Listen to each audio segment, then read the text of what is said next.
focus groups that would represent the community and neighborhood representatives, development and design representatives, and business and economic development representatives. The application went out on Friday, July 24th, and all the applicants were due to the staff by Friday, August 7th. I shared the applicant list with you all last Friday, and I just want to point out that the large spreadsheets that you have in front of you are is an update. The first page where it says community neighborhood representatives, we do have one new addition. Andrew Strickler is a new addition to that group. And the addition to the last page, business and economic development representatives, the last person listed there is a new addition. That's Al Wall. And so these lists have been shared with you all, and I believe that you all wanted to look at it and then approve the list for consideration. So Mayor, I'll turn it back over to you. Thank you, Miles. Appreciate that. Does anybody have any questions or concerns about the list provided for the 3 focus groups? So this is what's being recommended, right? Like, Yes. in other words, for if there's 10 representatives on community development, that's how many spots? That wasn't the limit, so we were trying to keep it to. Well, that's how I asked Miles that earlier. We started. I said, is this a contractual thing that we have, or is this just what they would suggest? And Miles, you want to clarify when you told me? Yes, the 10 applicants is what they suggested that they have. They didn't want the groups to be too large. They thought they'd have a better representative with just 10 people on each one of them. Okay. All right, did we get any other questions from Miles? All right, if there are no other questions, I will. Maybe I do have one question. I know I see Jonathan Taylor on here, which I think is a good addition, but has anyone reached out to potentially like Curtis Gaston in regards to being a land owner? I did. I reached out to Curtis, asked him to submit an application. My understanding is that he did. I didn't see it because I haven't seen all the applications that came in. My understanding is that he did provide an application. Can we maybe have like a point of clarification? The only reason why I add that is because like, if not on this list, he needs to, similar to Jonathan Taylor, be a part of the conversation, particularly with a lot of the phase or the proposal for the downtown area. I don't believe that he was on the list that I was given as far as did he apply or not. So Tiffany can answer that question. So there are 2 different buttons that people could have clicked on the website. I have downloaded all of the applications that were completed and submitted through FormSite, which is the same application software that we use for board and committee applications. So we created a separate one for the focus groups, and that name was not on the list for completed applications. But that doesn't mean that a survey wasn't completed to share their thoughts and insights. And it could be that, folks viewed those applications and determined that that date or time slot may not have worked for their schedule. That doesn't mean that folks that are not on the list don't have a chance to provide feedback. And in fact, we want them to provide feedback and be a part of the conversation. It's just for this one particular time. So we encourage everyone that's interested in doing the online survey, coming out to Planpalooza to share their thoughts. And then they can even just provide feedback on the site directly for the consultant's information. And as a reminder, the focus groups were just for the land development code. So absolutely, the Center City small area plan efforts downtown could include further conversations about what the future of that holds, as well as the Waterfront Village Center. One more question.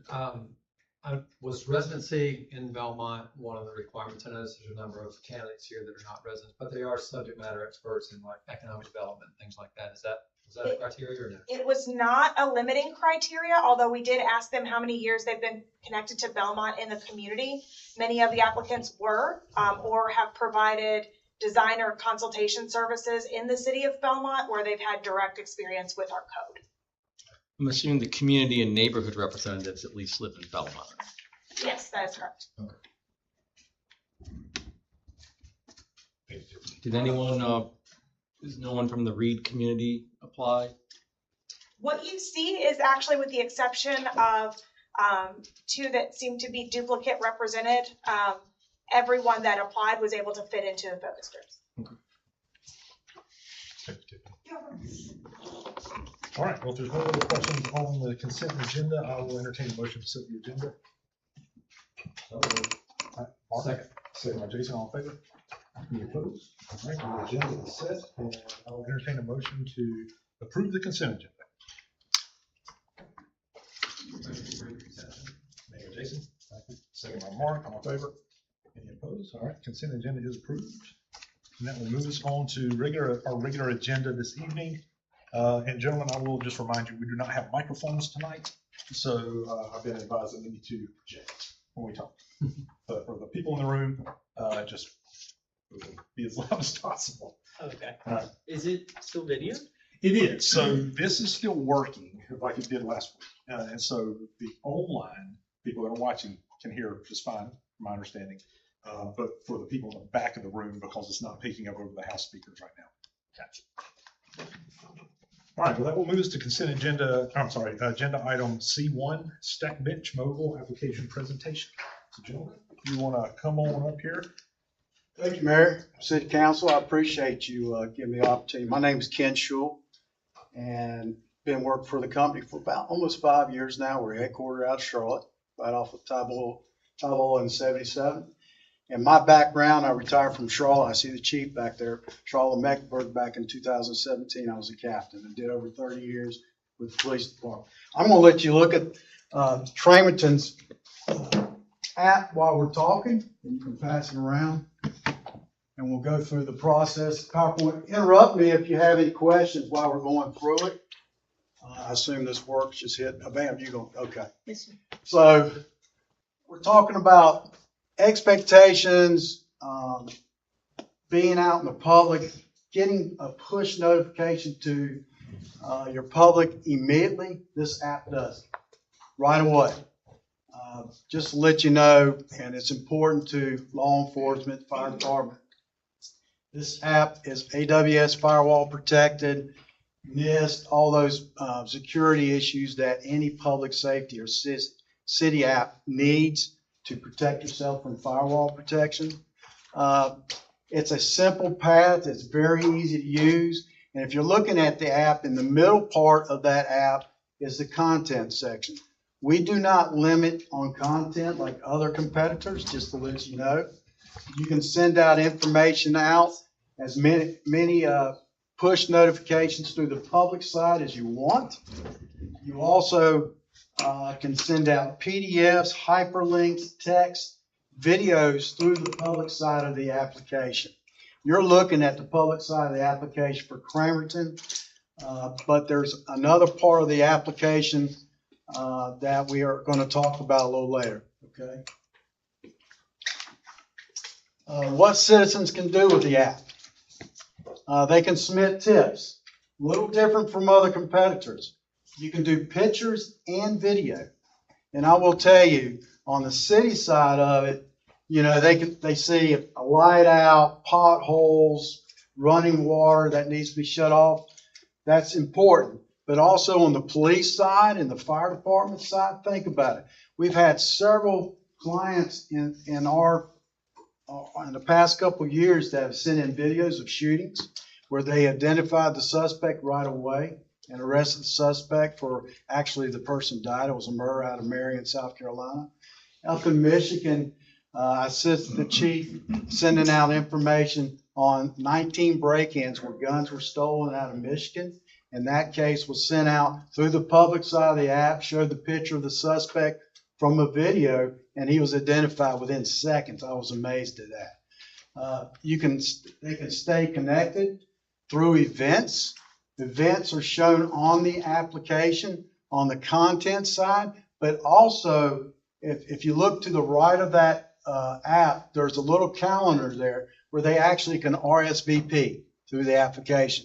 So they can put in their email, it'll attach to their calendar, and they know when to go to that meeting or whatever the event is.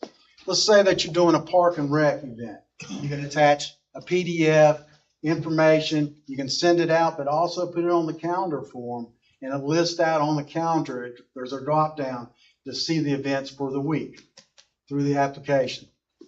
anything that you put on the website for Belmont also attaches if you attach the link to the application.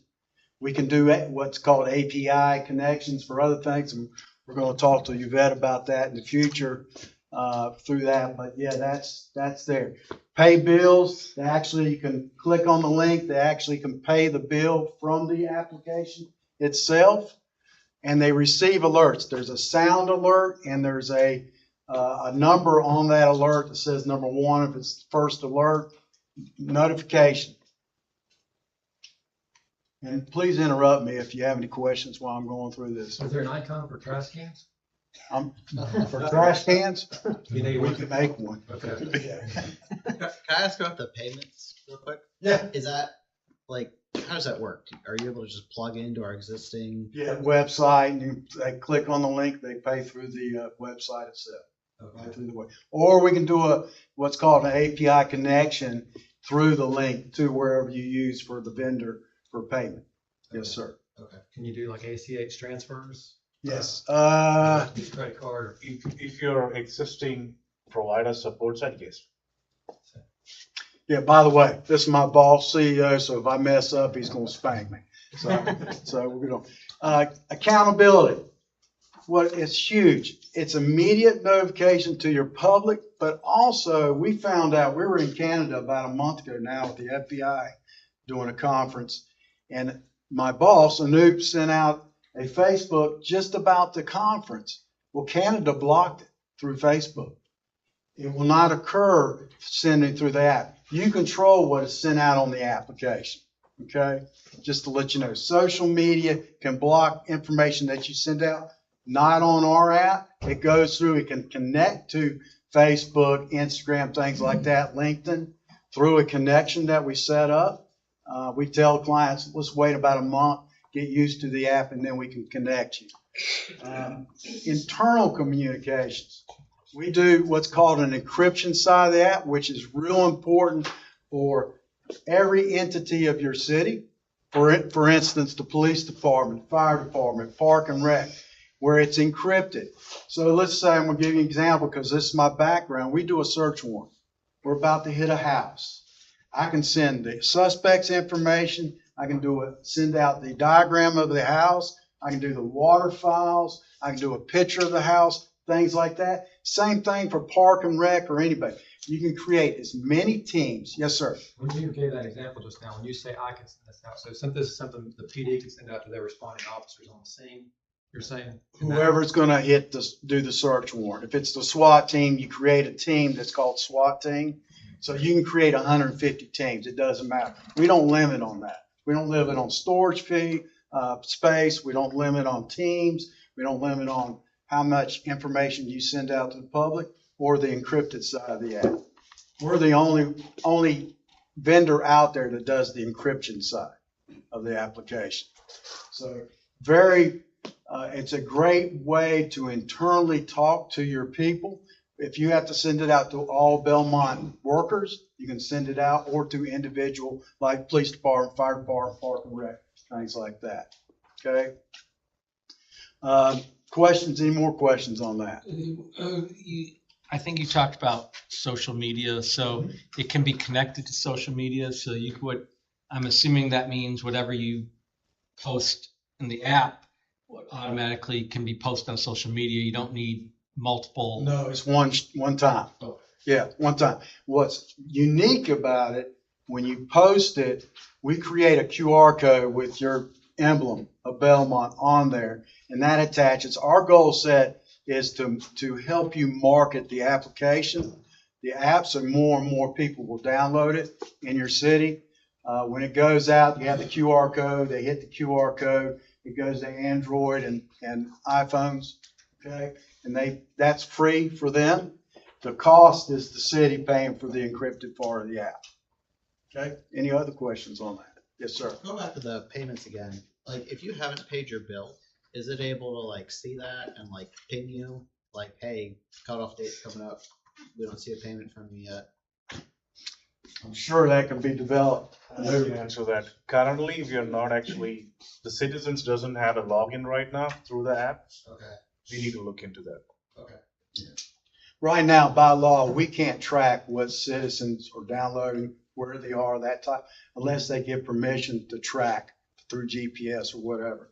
And on the tip side of the app, it has exact location. If they click a button that says GPS, it'll tell exactly where they are. The tips can be assigned to individuals.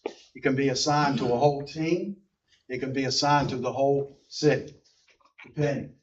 Whatever they send out, pictures, information, it can be assigned, or let's say it's an emergency. They're watching a shooting right there. They can leave, upload that information from their phone later and type in the location of the event through that application. Same thing if they go by, they're driving by, take a picture of a sinkhole or whatever, they can upload that information later. Okay? I have a question. So that kind of segues into one of the questions. So like, let's say the citizen does turn on or allow the app to track, like generally speaking, like. Only tips if they click the button. Okay. Only tips. So like all other type of personal data No. and stuff like that won't be It's accessed illegal via. for us to do. Oh, And that's quick question. initiated by the user. Correct. Only the tips though. Oh, quick question. What do you know? Have y'all tracked your adoption rate in municipalities? So for example, we're roughly 17,000 people. Do you know when you release this and here it is approximately? Yeah, we're the only vendor that actually tracks that is actually seen on the dashboard of the back end, the administrative part. We track how many citizens download the app every week. Do you know, just, you don't have to give me hard numbers, but of a town that you've done before, is it like a 50% adoption rate? Is We it try higher? to do 45%, Mayor. Yeah, we try to do, and I can show you more, but we actually assist you in marketing that through the back end, the dashboard. We actually have 12 different slides that you can automate, press a button and automate it. But I tell folks, hit resume, pause, resume, because you don't want to overload a citizen by sending out 2 a week. So I tell them do 1 every 2 weeks or every 3 weeks. And that information, it's a poster that you can print out, you can download, you can attach to anything, or it automates once we connect to your social media. Okay? And it's a marketing platform for you. Okay?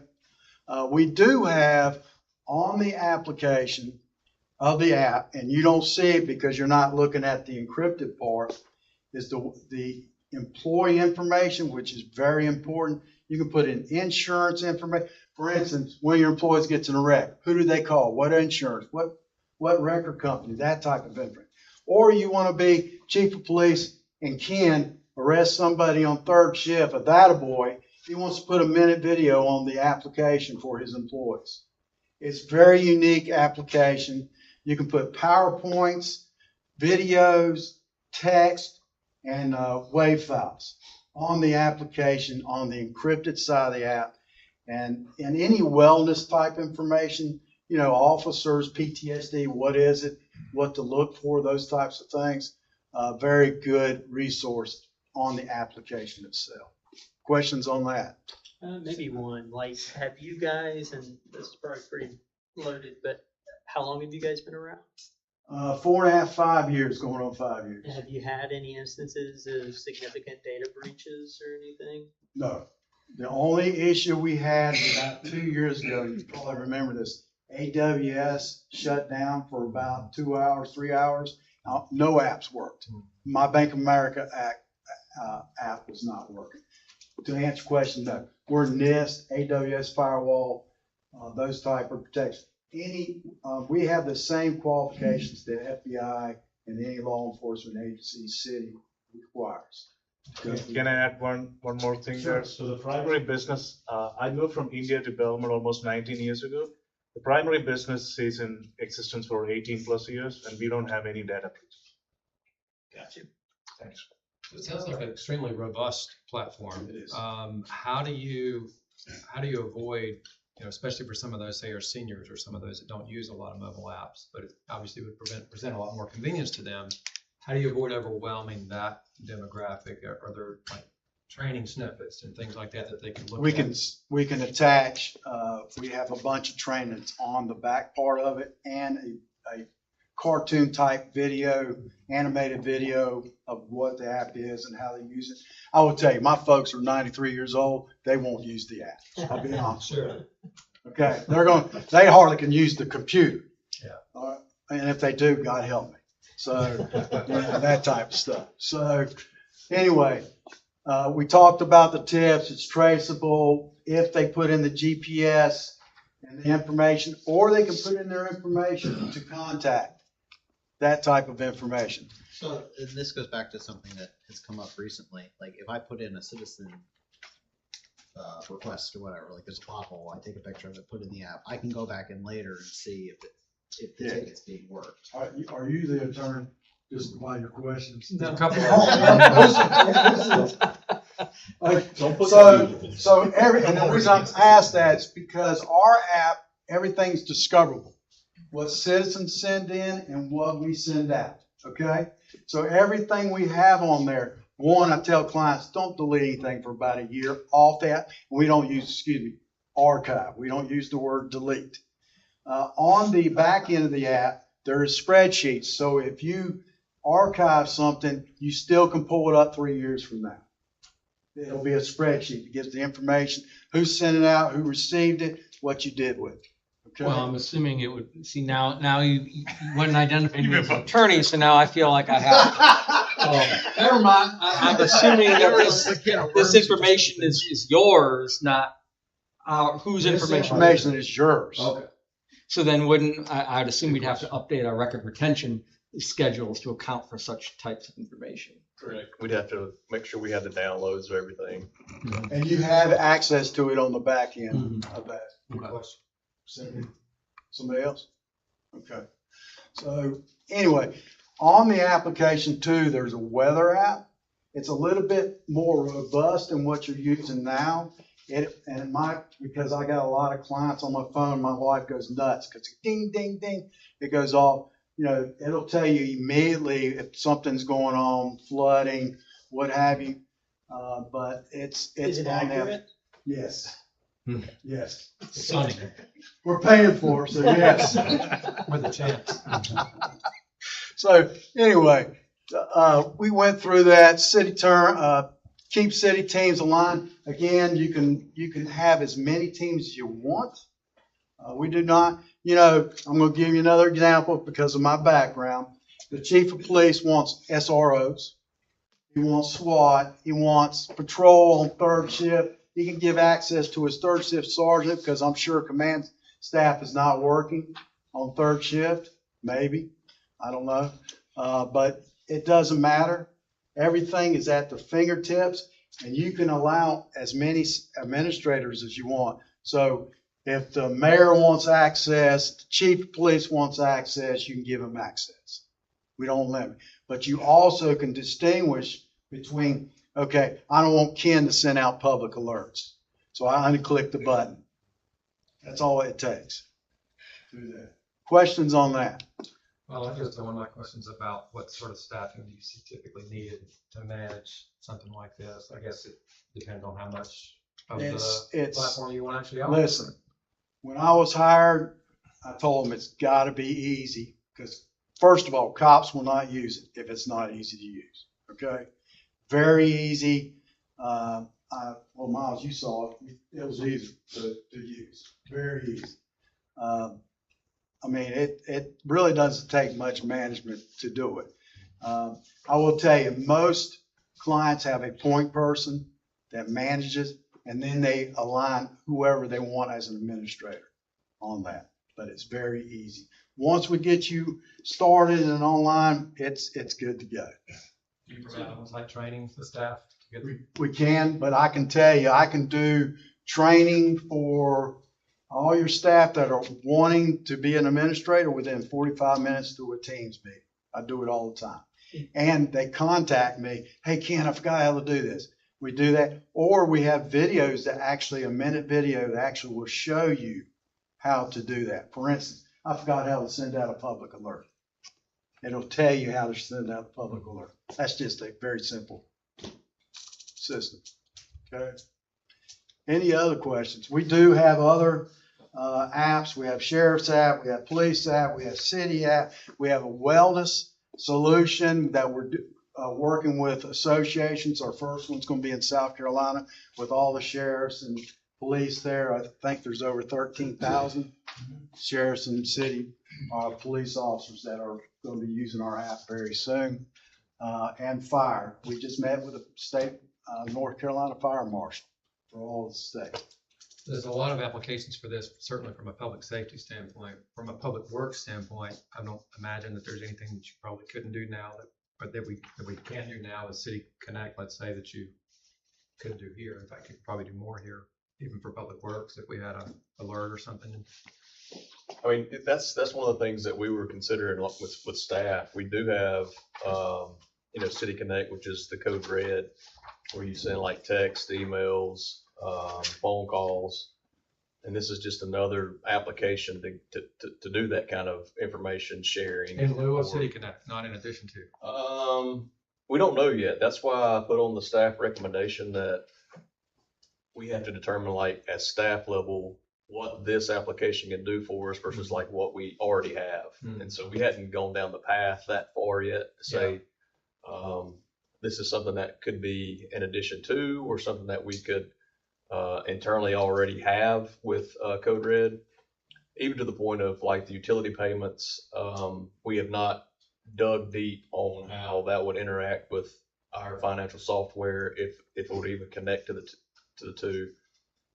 It could be that, if we did move forward with Stack Bench and you go to the application where it's utility payments and you click the button, it could be a link to our already existing payment there. So as far as like paying through this app, I don't know if we can do that yet. I don't want to say we can because we hadn't looked at it internally to see if that would actually connect inside the app. That was one of my questions too, maybe one that we need to figure out, because if it's not an individual or unique login for like a citizen, I was curious, like, how do they make a payment for, let's say, their water bill? Is it just like if they were to log in on the city's website essentially? Mm-hmm. Connection. Yeah, it's like would connect them to, redirect? water supply, Okay, wherever. gotcha. So to actually make payments through the app, I don't think that's an accurate statement because we looked at it. It would be a connection to their We existing just link. think it's for cities. Or you would have to have a direct link through whoever you use for payment from the app to that software company. Do you do that with other municipalities? Yeah, we can. And it's a connection. Actually, Yvette sent us the information on all this stuff. And our goal would be, okay, can we save you some money too? Do you really need this? Do you need that? Look at that and where things are on that. Just to let you know, the process is we get approved, you sign a contract, I get a point person, we go through it. It's so important that you send the information in. Our biggest issue now is Apple because they're very security conscious. It takes from start to finish about 2 months to 2.5 months, depending on how fast we get information in, because we have to go through the security process. We have to develop the application for you guys, and then we move through the process. We do beta testing. We send it out, we beta test it, and then we actually, whoever's the point person, we can beta test with them. If it's an iPhone, it's called a test flight. We want to make sure that everybody's familiar with it, and then we go live after everybody is good to go on it. So it's pretty quick once we do it. Other questions? Just, maybe this is more for Miles, but there was a presentation to staff, right? There was. Okay. Did we get any feedback from staff yet? We had several staff members. We kind of heard the same thing that you all heard. And like I say, before we move forward, it's not, first of all, it's not budgeted. And so of course, if we needed to move forward, we'd have to look at the actual proposal and then bring back a budget amendment at that point. But to dig down a little bit deeper to make sure that we can connect like we think we could. I think it's a great opportunity to communicate with the public through an app. If you like to be communicated with through an app, right now we don't do that. We're doing pretty much everything else but the app side. So if that's what we actually want to do, then this is an opportunity to do that. But like I say, I would like to compare it with everything else, all our other technology as well, to make sure that this is the best option. Sure. Just adding services on top of services. Yeah. The appropriate move. Right. So, of course, yeah. But when we met with staff, we like I said, we didn't deep dive into like how they actually connect. There was some discussions, technical discussions between those two about, they were saying all these foreign words that I don't really know what they mean. I didn't understand them either. But Yeah, and so Yvette said I could provide you with that information, and so they're kind of working through that to see if it would, how the two, connect to our systems, for lack of a better term. Are there other, I know you said Cramerton has already adopted this, is that right? Are there other, They've had it for what, 2, 3 years ago? are there any other local area, state, municipal Greenville references? Police Department. Greenville? North Carolina or Actually, South? Sheriff's, actually, when Alan was there, we built a website. Is that Greenville, North or South Carolina? North Carolina. They're not on, they're doing what's called a private side of the app. They're actually using our app for evidence process, taking pictures, patrolman, crime scene stuff. So it's very specialized feature that they're using it. Is it admissible in court? Yes. We don't touch it. Goes from point A to their police department. So it sounds like maybe there's certain aspects of your platform that you can kind of bolt on. You can say you want this one or Yes, this one, or you can have the whole package, a la carte. What we talked about is the package, but any added features like what Yvette sent on the email, we're actually talking to our CTO. We're going to have a meeting once we get together and talk about, okay, what do we want to do? What can we show them? What can we offer through the process? Any other questions for Ken? How does the payment work? Is it like a monthly fee or Nope. paying? Unless you want to pay monthly, but it's yearly. Okay. Yearly. On the first, it's the first part's half. And then when we finish, when we go live, it's the second half first year. And then the second year is the process, whatever the cost is. It's a population-based fee. Is It's that a correct? staff fixed. Staff fee. So what's the average cost or annual cost of something like this? Well, we reduced y'all's price significantly. Around the average cost, and I don't have it in front of me, but I think it's around 22,000. And I don't, was it 14, almost 15,000 that we quoted something? I think you quoted those. I think it was 4. I gotta look at it. It was Oh, we're close. talking down. You're talking, Yeah, yeah, Yvette was, I said, what are you doing to me? So she told me during the meeting that Anoop, you live in Belmar, we need the discount. So he said the cost is based on the staffing numbers that are utilized. Correct. So the less administrators. the No, more- less staff. people using that. Well, because there's basically two sides to it. There's like a staff side and Correct. then there's the citizen side. Correct. We charge, I'll give you an example. I just sent a quote out for a big sheriff's department in Texas. They wanted a quote for $250 and $500. So we sent that out. So if you have 200 staff and you've got 17,000 population that potentially could have access to this, you're saying you're essentially giving it to the residents free. for the cost of what? It Of the takes care of staff. Correct. We do it very differently from our competitors. Yeah, Yvette got me down several $1,000s. She did good. I think it's 4,000 to be exact. Yeah, it was. It's on the quote, yeah. It's a public record now. The microphone's Any other questions? No, I think Miles, it'd be interesting. I don't want y'all to keep my phones though. I get the chief lock you up. Oh, I thought that was part of the deal. This one, yeah. Miles, I think it'd be interesting. Ken, thank you. Thanks, Thank you guys. for your time. Appreciate your time. Thank you for coming in. We appreciate that. Yes, sir. This is just, I think everybody knows this, but this was something that early on I was passionate about communicating with all aspects of the city. We heard time after time that I feel disconnected. And that comes from a lot of different areas, but mainly our northern side and the very south tip, Belmont. And looking for ways to alleviate that and put it all in one place is really what facilitated this presentation. So with all that said, and Mark and I had a chance to meet up with them at City Vision. Yeah, had a good little presentation there. So it was very interesting, something that we wanted to bring to you guys. I think it could be, maybe this is the direction that that we address those concerns with. Maybe it's not. Maybe there's something else there. Miles, I do agree with you. I think before we go too far down this of evaluating it, seeing what we currently have, how it's utilized, what the overlap is. There is overlap because we don't want to just get it so we can say, hey, we got it. We're addressing the concerns. That's why I specifically asked about the adoption rate. If they're seeing a minuscule adoption rate, there's no point. But if they're able to help us, if we get 50% of the people on there in one spot, I would think that would probably be a good move.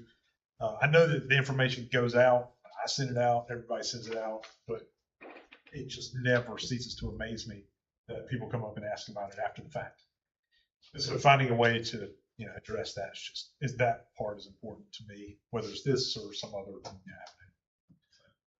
So I appreciate staff sitting down with them and having the presentation for your time on this. And I guess we'll continue to see if you guys want to work something up. I don't know what that looks like. Just kind of say, here's what we got. Here's how we compare. Here's how it would be different so that we can maybe make a better decision. Yeah, that'd be the next step is because we actually talked internally about like our Code Red, City Connect. If there's a module that we could activate that kind of does the same thing, we've already got a contract with Code Red for a period of time. We're also moving through a website update. So our website's going to be different in the future. So does that have any options for us as well? So to kind of line all three of them up, we know there's a gap. We don't have an app.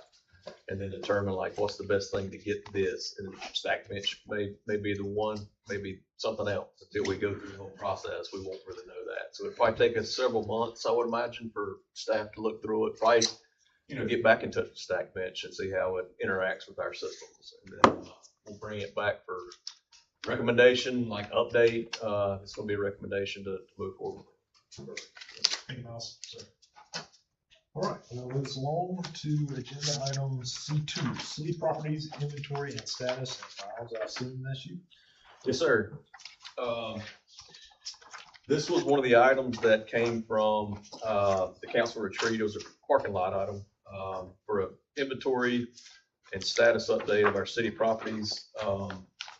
In summary, you can see there's a spreadsheet associated with all of our city properties. We have 83 properties. They total about 247 total acres. And I've kind of designated them by department. For admin, had 10 properties. Fire, we had 1 property. Some that were listed as NA, those were where they were vacant or no active use. We had 7 of those. Parks properties, we had 25. The police department had 1 property, and the public works had 39 properties, and 3 of the public works properties are no active use, and 1 is listed as like a partial. I sorted the column based on the end use category there. So anything that didn't have a use currently, I kind of brought that to the top because all the others have a use. Most of them are associated with utilities or facility on site. So just wanted to have those kind of towards the bottom, bring the ones that didn't have any activity towards the top. And one point that during the June 15th workshop, I know that there was a discussion and direction from council to staff regarding the Crescent Dwight Frady Field and if we could acquire that property. And as I mentioned during the last meeting, that I would provide an update to you all. And so Parks and I did reach out to Bill Carstarpin with Belmont Land and Investment. He stated that he was not interested at this time for us to acquire the property. But he didn't say no and he didn't say yes. He said not at this time. So I wanted to let everybody know that update, given that it has to do with future city properties potentially. For the properties that are listed in the end use no category, I also had the Gaston County GIS tax parcels downloaded, and you can see in your council packet. And I tried to highlight the best I could as far as like the topo lines and then the outline of the boundary of where these parcels were and the information that is pulled off the GIS. And so Mayor, I'll turn it back over to you if y'all have any questions or want to ask any questions of me. I also have the Gaston County GIS website that could be available if we needed to look at anything. If y'all had questions about where the parcel is or some of the ones that I didn't print the GIS parcel for, we could actually pull those up if y'all were interested in looking at those as well. Yes, sir. So someone will have to refresh my recollection of what we were talking about this previously. It came up in the retreat. What was the driving factor behind getting this, other than just to have it all in one spot?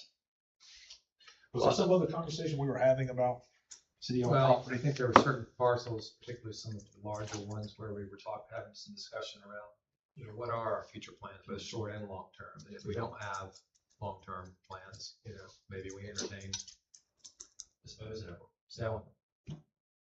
I know that was one part of the conversation. There may have been others. Yeah, I went back and looked at the retreat minutes and it was, nowhere did I find like exactly where that was discussed, but that's what I recall as well. As far as like, we were talking about the Gator property. Requested it. Yeah. I remember we were talking about the Gaither property for the I think it park, was. Yeah. and I think that's where it kind of snowballed off of. Mhm. Why do we own 1.6 off of R.L. Stowe Road? What's the history Is behind that by the that? fire department? That one's kind of across the street right there. It's the first one that you see. It's on page 25. Is that where we put the Steve Keener sign? No, it's No, it's just like around the it's- bend. It's actually on Arnold Stowe Road. If you come down North Street, that goes beside Yeah. It's kind of a. Jerry's Market. Yeah. Yeah. It's kind of across the street from North Street. Okay. And I don't have history of why we have that parcel. I think there's a number, Alex, of those that are like smaller parcels that were just like, Ooh, we got that in 2015. Do you recall, Park? That was the one, I remember we had a list when I Who did it first was come- elected, who but did I it- don't ever remember. Where did it come from? Did it show who we got it from? Just says deed recording date, January 29th, 2015. On the, okay. I don't remember. That was the only one that surprised me. Duke Energy. well, we can probably jump around on a number of Where is these. that on the? It's on page 25.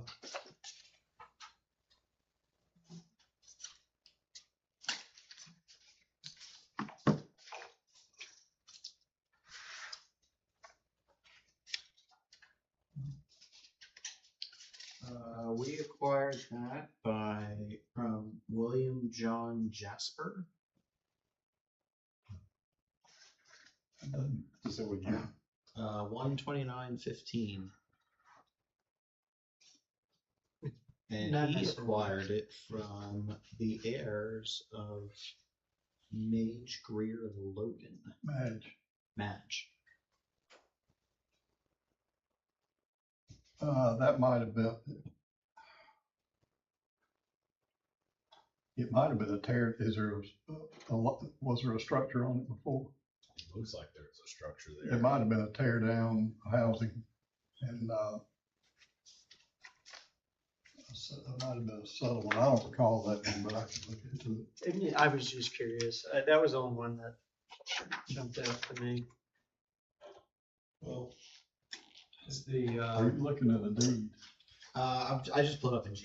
Yes, okay.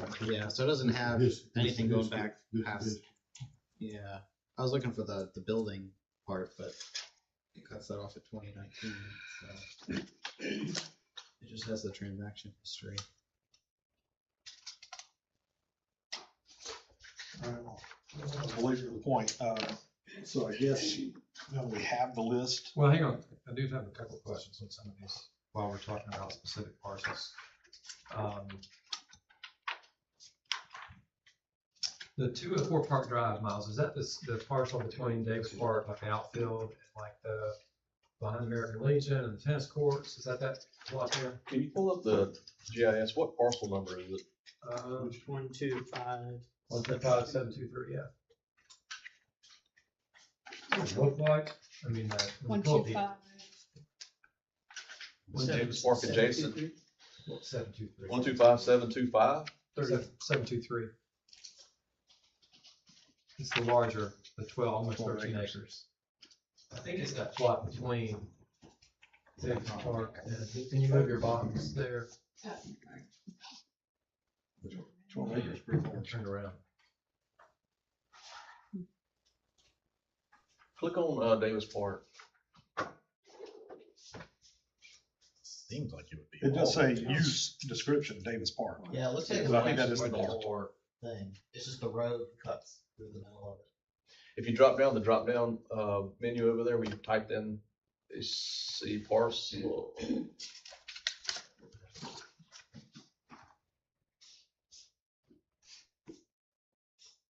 I think it's probably the whole Davis Park. Did you have were you thinking something? So that's not carved out as a separate parcel, and when you look at it on GPS, it just has the vacant, section in between that, like the outfield. The only reason I brought it up is it's been mentioned on a couple of occasions that it'd be nice if, at some point, maybe if we had planned to keep the property, if we could create some sort of greenway there and a trail, maybe connecting Davis Park and tennis courts and that area. Yeah, if you click on like the aerial, you know that. The globe over there, second, yeah, you go, right there. Yeah.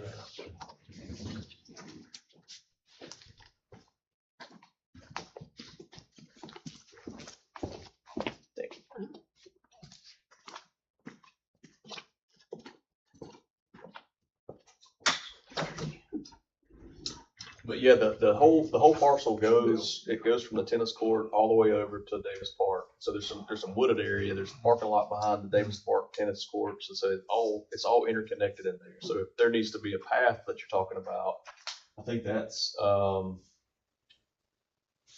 could be accomplished. Well, it's nothing to really get into tonight. I'm just thinking that forward planning, like, maybe, I don't think that's, for me personally, I don't think that's a parcel that I would wanna consider letting go of, because you've got two big assets there that you could potentially connect at some point down the road. I just want to clarify where that's located. It sounds like it's all one parcel. It is. Definitely, I wouldn't want to get rid of it. So that's the whole parcel right there that's highlighted. Mm-hmm. And the woods that you're talking about is the connection between the parking lot to Davis Park, potentially. If you needed a trail, there is a, Isn't it topo pretty? yeah, the topo's rough through there, so you'd have to create some kind of bridge or something over that creek. 'Cause I remember that being brought up at one point in time. And it was like a bridge or something had to be built. Okay. That was all I had on that one. The only other parcel is the one you brought up. I know that's been a frequent point of discussion. Is the Gator. property on Gator Road. That was the one I was curious about. Yeah. Like what, 33? That's the large one. Yeah, I don't think the topo on that was terrific either.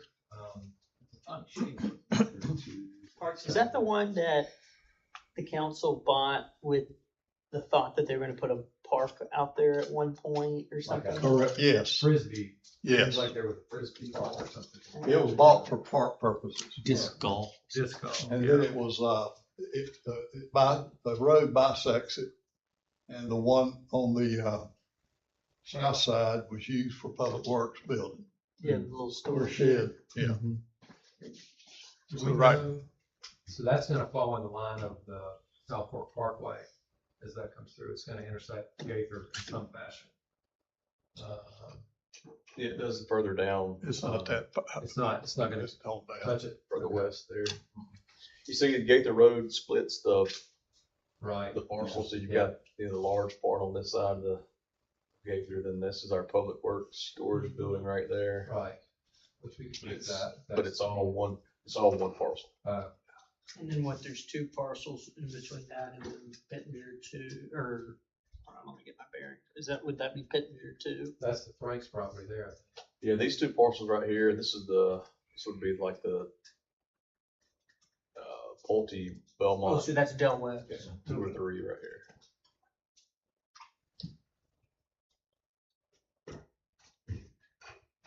Yeah, I mean, to me, that's probably, I don't know what, there are any discussions around future plans for that, but that's one that I'd be interested in maybe considering. Once that's built out, that'll be a great location. I was gonna say, hold on to it, that gets, whatever they do, what they do. Like I said, it's from what I understand, it's not great. Yeah. You're going about 20 something right there. There were some drawings made of fields, soccer fields and all that. It just never got anywhere. And then there was a conversation with the county about doing a joint, but that didn't get anywhere. So there's been several. Was there an issue with like parking? Like you could fit the soccer field there, but then there was like no. That was right. It wasn't Park or wide enough for the. Yeah. Well, when you think about parks and down South Belmont, so you got the one in McLean that we still got to build out. And then I know that there's some discussions about additional park going in that same vicinity. So do we really want to hang on to 30 acres that may not have a need for a park, maybe other things, I don't know, but I don't know that park, I think we'll have sufficient park space on that end of town eventually. Yeah, the Gaither Road parcel is listed in the Belmont Parks and Rec Comprehensive Master Plan several times. So they've got the Gaither Road project already in here regarding like community or neighborhood style parks.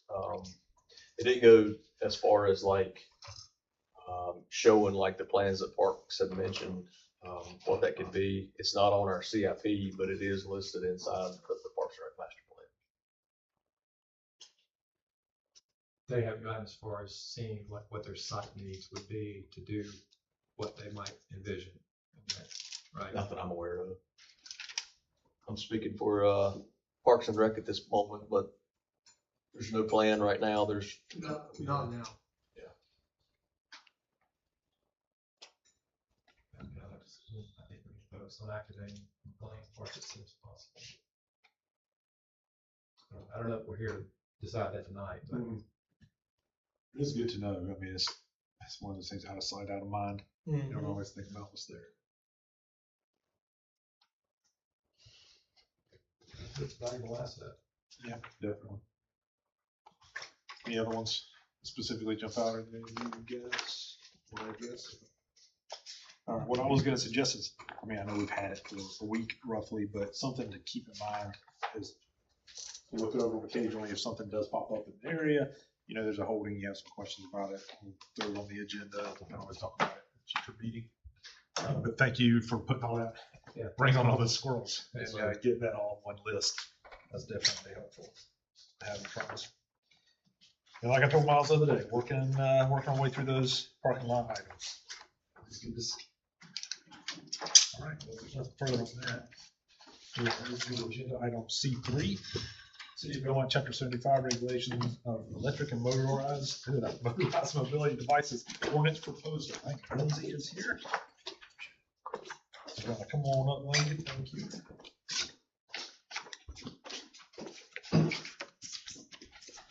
Good evening. So I handed you guys a packet that has, the first thing was my copy with edits. The second was the new legislation, I believe, and then the third was Mayor Jordan's edits as well.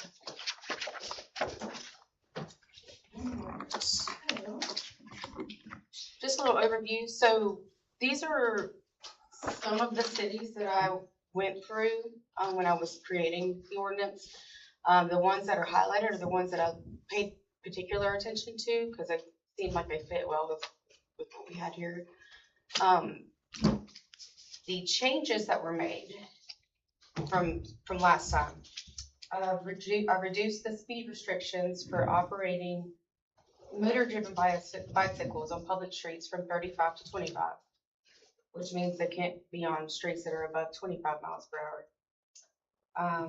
I reduced the adjacent street speed restriction for operating electric assisted bicycles and motor driven bicycles on sidewalks from 35 to 25, which gives operators the ability to ride on the sidewalk if the street is higher than 25 miles per hour.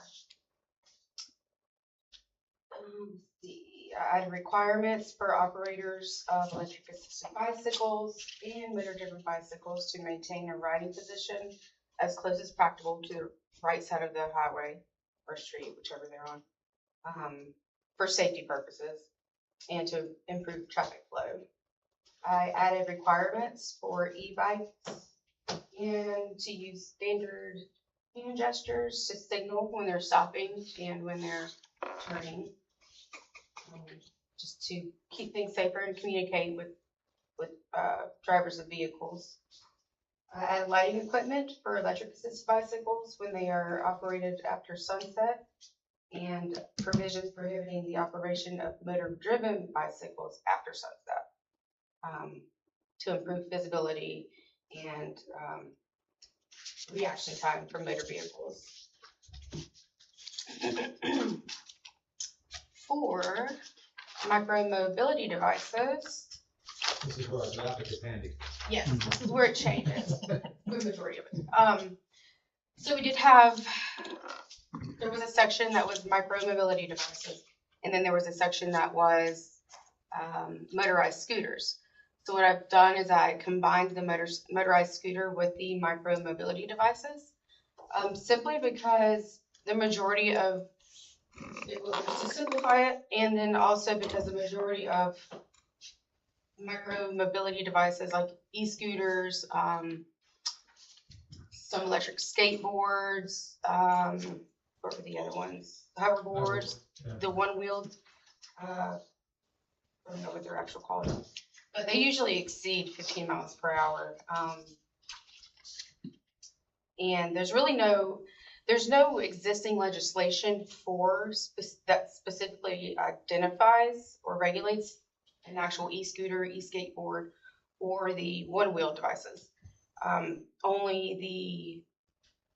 It only regulates non-tandem two-wheeled vehicles or devices, which is actually like a hoverboard.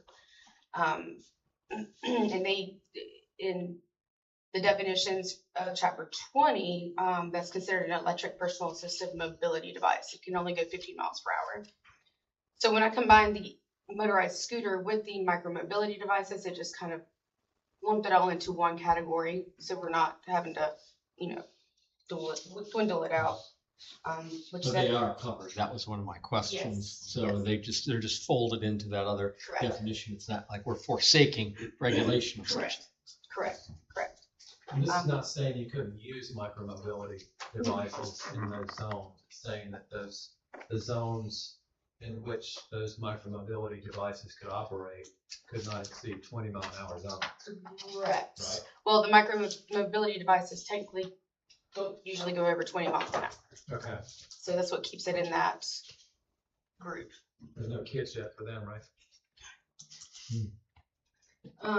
So obviously I removed the term in the definition for motor scooters, or motorized scooters. Let's see.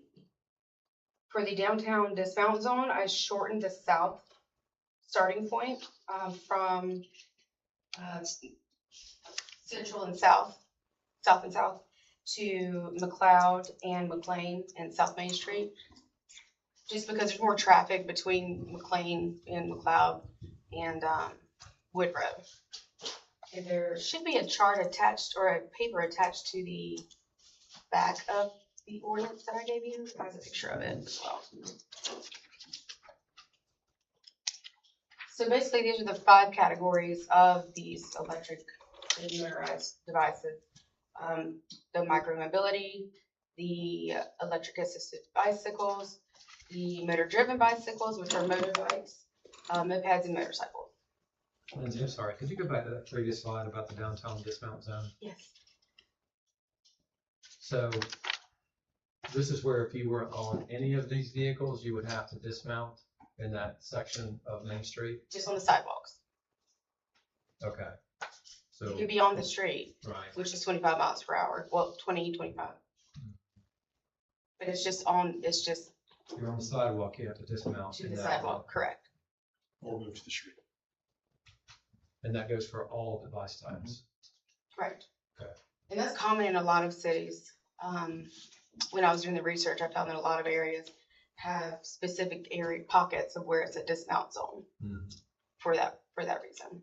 Does parking on the side of the street come into play for this at all?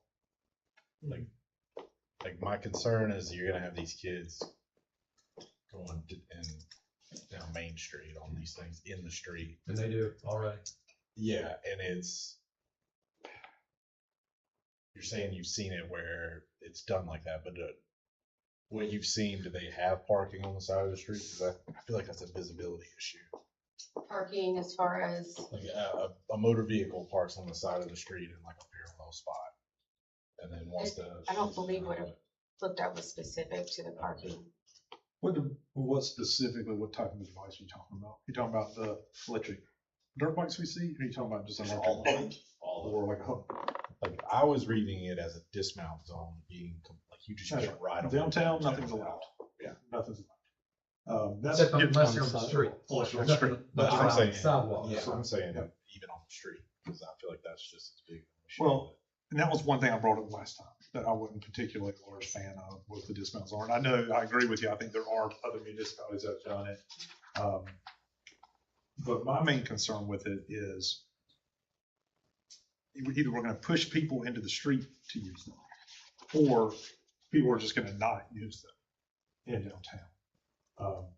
I personally am a fan of seeing the smaller, the micro mobility. Now, I'm not talking about the bikes, the larger dirt bike things, but the smaller, the hoverboards and things like that, being able to be utilized on sidewalks.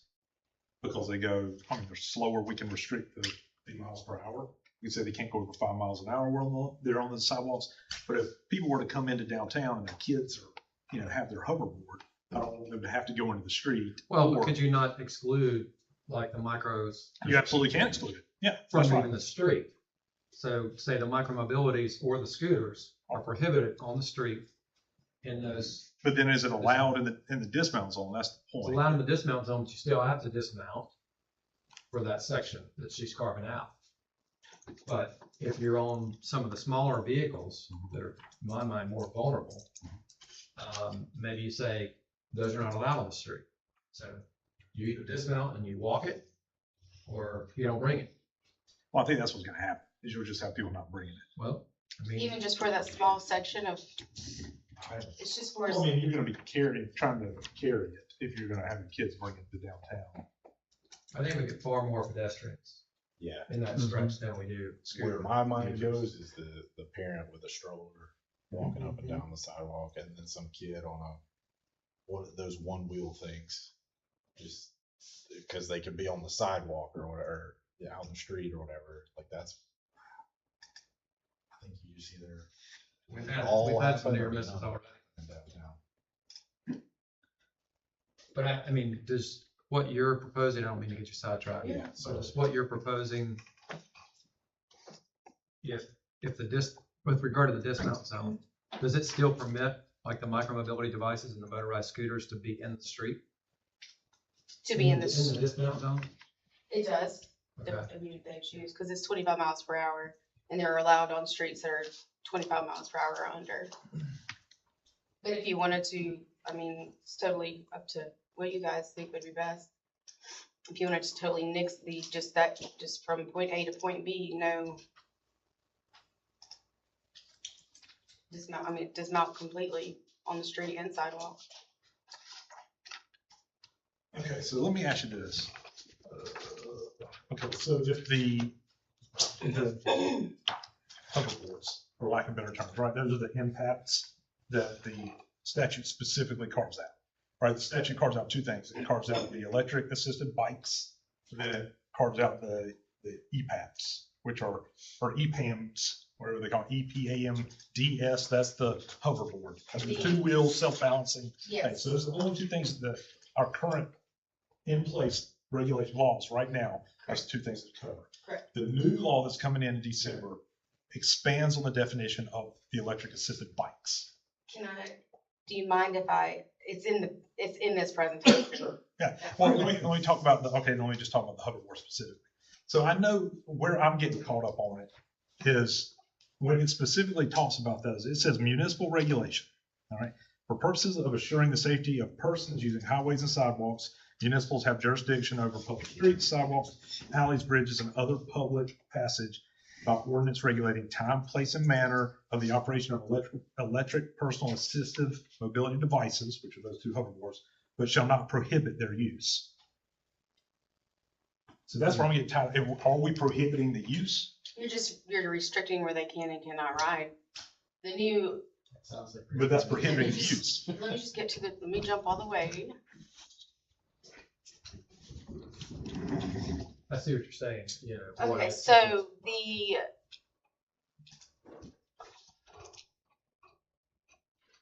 so that's specific to the three categories. Are you talking about for, Let's just for sake of argument, I'm only talking about the hoverboards. the hoverboard? Only hoverboards, because that's all that this section of the statute is addressing. That's it. So section 20, or Is that the new, is that? no. Just at 2175.6, that all it's talking about is the hoverboard devices. And there is similar language, which I'll let you get to, but similar language as to the electric assisted Oh, I see where bicycles. you're at. Okay, that's neat. So there is also language for the electric assisted bicycles where the municipalities can only regulate so much of it. We can't regulate their use on the streets. No, only on the sidewalks. On sidewalks, greenways, or multiple use paths. That's where we get to say Correct. how they're used. Now, the things that I think we're really trying to get to prevent the use of, which is all those dirt bikes that we're seeing, I think is really what's causing the problem. Under the law as it stands now, they're classified as motorcycles. So the ability of the police department to stop any kid they see on the street on one of those or on the sidewalk on one of those is already there. Statutorily, we already have it because it is, for legal purposes, considered a motorcycle. Now, Do you agree with that assertion? It is legally considered a motorcycle. yeah, so my point is, that's there. I think, if we want to, and I 100% back this, I don't want you all to get confused. I 100% back the regulation of these electric dirt bikes, even the electric bikes that go 28, 30 miles an hour, all those in my mind, I consider those motorcycles, whether it's gasoline or electric. And I think the statute in a lot of ways is, they identify it the same way. Unfortunately, right now, the categories statutorily are very broad. They give us two buckets. They're giving us a bucket, they put everything with two-wheel bicycle style in, and then they give us the hoverboard style. That's it. Well, as you said, the new law is breaking that out into these different classes of electric bikes. What this really doesn't take into consideration, though, is those high-speed electric dirt bikes. Even the new category is not. It doesn't create a new class for that. And it said in the discussions of this, they did not create a new category for them because they are considered and will be regulated as motorcycles. Right. So my point is, we don't need to create new local regulations for those things because they are already regulated. So I don't think we need a regulation for those because today you guys can go out and you can stop kids that are doing it. That was a big question we had last time. Is this something we can address right now? Yes, the answer is yes. Statutorily, we can do it. Where you lose me on this, and again, I'm just one voice in the crowd here, but restricting the use of things that these little kids are riding around on in our downtown. I want families moving around downtown. I want them coming in and enjoying and doing these things. And to say, well, what we're trying to do is to fix the big dirt bikes that are riding in between cars on the streets and can run people over in the park. They're doing 30, 40 miles an hour. Is going to translate into now restricting kids from being able to use hoverboards that they get at Walmart that are not in any way dangerous other than to the kid on the hoverboard or the adult that tries to get on it. That, in my mind, is where you lose me. Like, I don't want to go that far in the name of trying to restrict these electric dirt bikes all the way down to restricting these micro mobility, which some of we can't even restrict. Like, there's a lot of limitations on how we can restrict the hoverboard. Now, is the electric skateboard that different really than the hoverboard? Is the little kick scooter really that different than the hoverboard? I don't think so. I think the legislature, when they passed the carve out for the hoverboard, really had in mind, you could argue with them all day on this, whether those smaller electric devices fell into that EPAMP category that they specifically carved out. So that's kind of where my mind, and I fell down the rabbit hole of this like you did. You know, you get into it and it's just like, this goes over here and this is already here and this is changing. And so right now, a lot of it is in flux.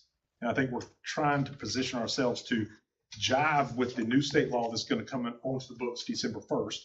But really the only thing it's doing is it's clarifying the breakout of the electric bikes. Well, let's let you, I know you've got a lot left to go through. Let's hear that. Let me, all right, what, perhaps one type of, this 1094 didn't drop out of the clear blue sky over the weekend. Obviously, it's going to take effect come. December 1st. Right. But you were aware of it when you drafted the. It was actually passed in July. Okay. I mean, it wasn't official until July. It wasn't official, but were you aware of it as you were preparing your version? This one, today, yes. Yes. Yes. Yes. Okay. So it's not a surprise. No.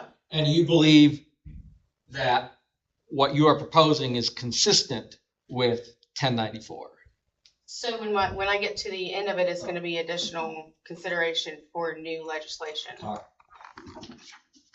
So these are the 5 categories: micromobility device, electric assisted bicycle, motor driven bicycle, moped, and motorcycles. So this is discussing this. This is outside of the House bill that will be passed. A moped is capable of 20 to 30 miles per hour. A motorcycle is capable of more than 30. So anything that can go, currently right now, anything that can go over 20 miles per hour, any bicycle or motorbike, is considered a moped, even scooter. And anything that can go more than 30 is considered a motorcycle. So this is an overview of the maximum speed limits for each device, as well as the helmet requirements and registration, license, and age restriction. This is what you're proposing, is that right? No. No, This this is is. what state law allows. This is our, yes, this is, yes. So So currently legally, you don't have to have a driver's license or a insurance or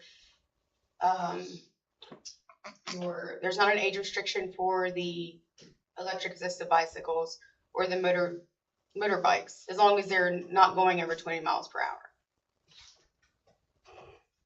okay, thanks. So let's see. This basically covers what is in there as well. It's actually electric assisted bicycles can go on any street that a bicycle can. That should be in there. But motor bicycles, the motor driven bicycles are only allowed on streets that are 25 miles per hour or less. And if they're in the greenway, a multi-use path, or in a park, it can only go, 10 miles per hour. They must yield the right of way to all pedestrians. They cannot be on sidewalks unless they are children the age of 16 and under, and then any adults that are with them. And unless the sidewalk is actually designated as a multi-use path, which is 8 feet, and or if the street adjacent to the sidewalk is more than 25 miles per hour. So, motor-driven bicycles can only go on streets 25 miles an hour or less. Correct. But electric-assisted bicycles can go Correct. wherever bicycles. So, and is that state law? Yes. So we can't, No. so, because I noticed that when I was looking at the little chart and the some of the provisions, I'm like, well, why? So you can drive an electric-assisted bicycle down South Point Road. And there's nothing we can do about it. No, the state recognizes an electric assisted bicycle as an actual bicycle. So it has all of the rights that a bicycle does. Is that the one with pedals? Yes. What are the lighting requirements after sunset on those? The lighting requirements, they are, should be, I don't know if I put it on this chart or not. After dark, yeah. After dark, yeah, there are lighting requirements for the electric assisted bicycles. But motor driven bicycles are not allowed after dark because they're not recognized as bicycles. So that would It wouldn't be allowed after dark. So this is where they can and cannot operate each device. You can see it better than I can because I don't have my glasses on. So all of them can be on streets that are under 25 miles per hour. The only two that cannot be in the bike lane is the moped and motorcycle. Bicycles, electric assisted bicycles can be on streets over 25 miles per hour and the bike lane. See.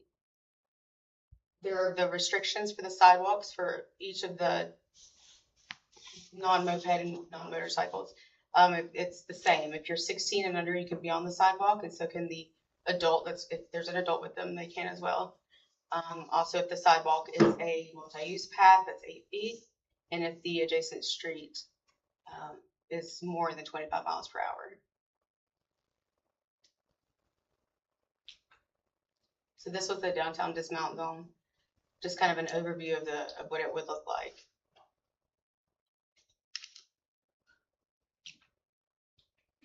These are the current enforcement provisions that are proposed. This wasn't changed at all from the last time from last month. Everything is still the same. Can you give us another minute on the last slide?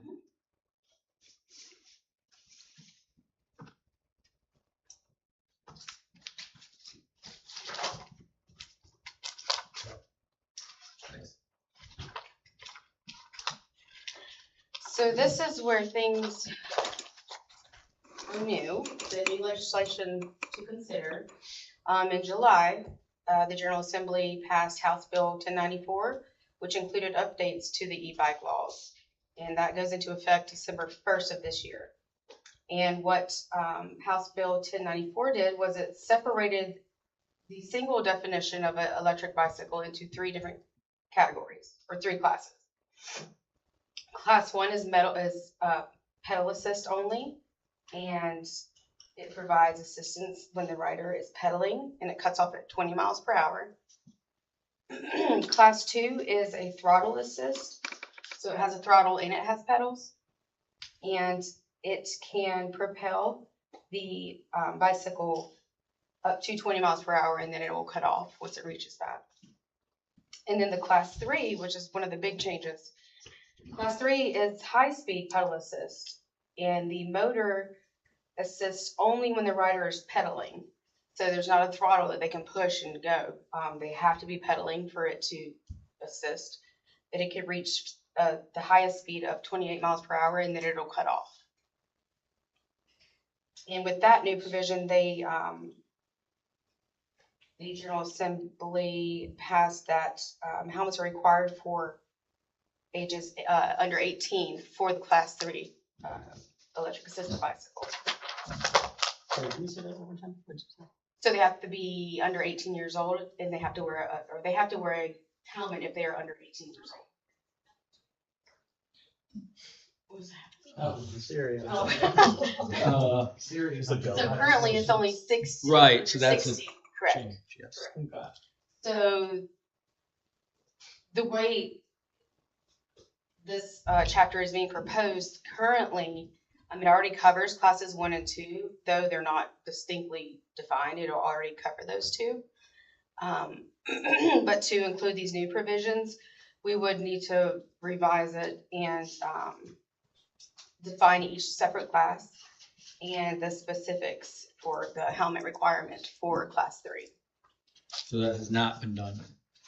Correct, not in the provision, not in the one that I've Oh. put in, yes, correct. How can you look at those and tell what class they are? So generally it's really by speed.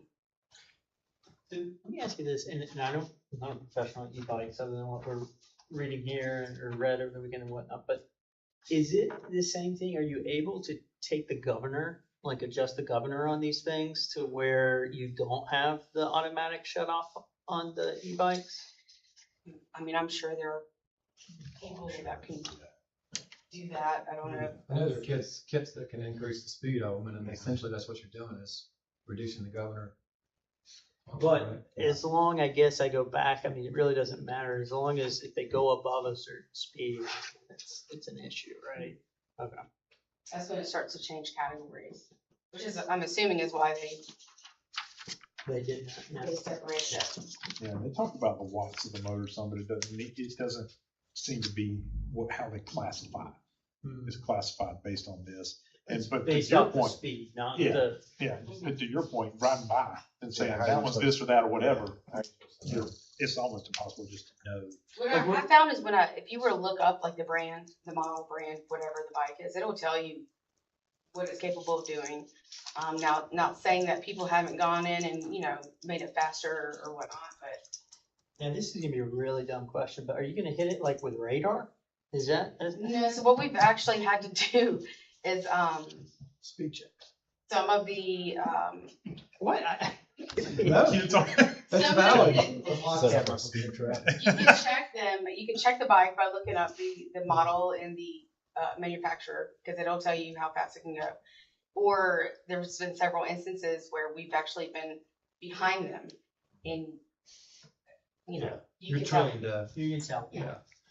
I think the highest we've gotten so far was 45 miles per hour. The kid was 14 doing wheelies. So yeah. Question. Mhm. A lot of what I see a lot of the, what I would refer to as like responsible bike riders on, like, I see a lot of the electric assisted bicycles, and they seem to be, obeying the laws and being respectful and courteous to vehicles and pedestrians around them. The ones that I see that I worry the most about looks like the motor driven bicycles. What, are they included in either of these classes in the new law? They are not, because they're not considered electric assisted So where bicycles. does that leave us with regard to those? Because those are the ones that I see. We can regulate them on the streets They're like what motorcycles. we do. They- Where I see them is on the sidewalks though.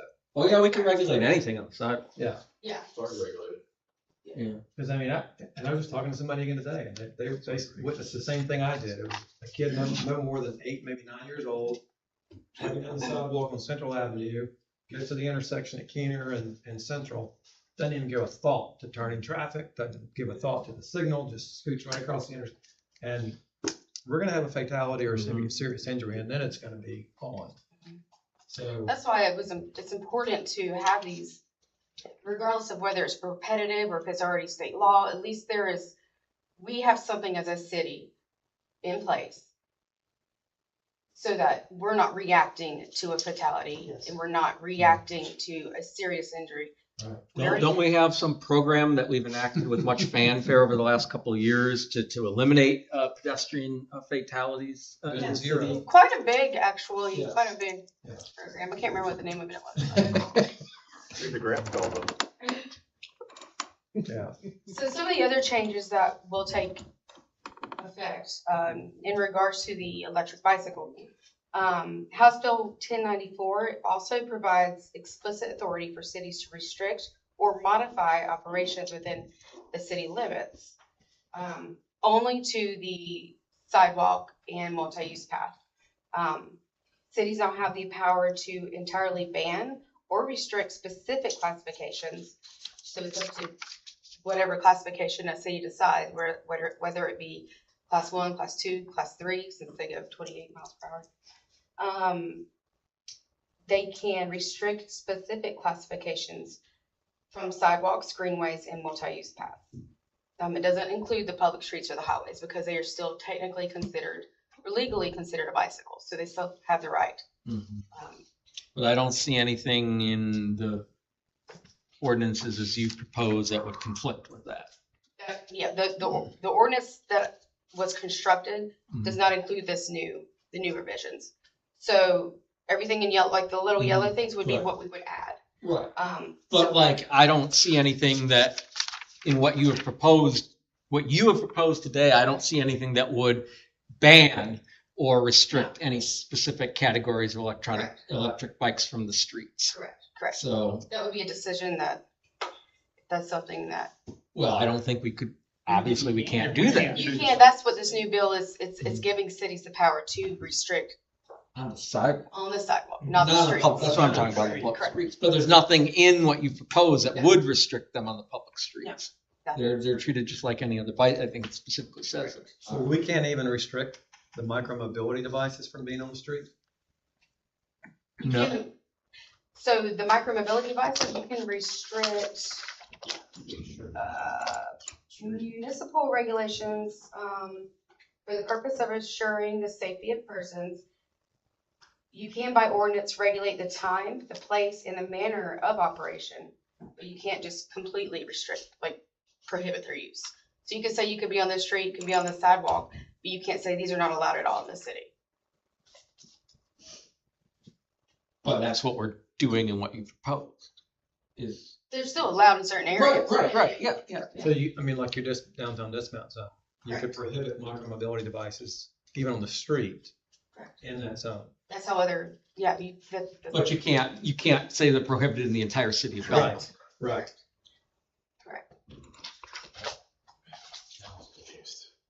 Well, all right. All right. But these micromobility devices, they are not electric assisted bicycle. They're a different It's a completely category. different category. Yeah, So and like- you can, so, okay, going back to the 20-175-6, those the little hoverboards that they specifically carved out. It says, this is the state law right now. Use of device, an electric personal assisted mobility device may be operated on a public highway with posted speeds of 25 miles an hour or less, sidewalks and bike paths. The only thing we can restrict that little thing, the little hoverboard from, are sidewalks, greenways, bike paths. You can't restrict it from the street. Well, So, that's what we were discovering, like you can't make an overall ban of them on the streets, but you can no, I'm saying impose it's, zones. no, in downtown, you could not restrict them off the street. You can restrict them from the sidewalks, absolutely. Well, that's what we were just saying. I mean, You can, as long as we have we have jurisdiction over that public street. yeah, you can restrict them from the street in zones. You just can't make it. No, that's not the way that this reads. It says, you have the right to use that two-wheel device on public highways with a posted speed of 25 miles an hour or less, sidewalks and bike paths. Then at the bottom, it says, what can municipalities regulate? We can regulate for safety purposes, the time, place, and manner of the operation of the electric personal assisted mobility device, but shall not prohibit their use. But I don't think that allows us to restrict it from the street. What you said, you could restrict the place. The place, that's right, it does say The place time. and manner.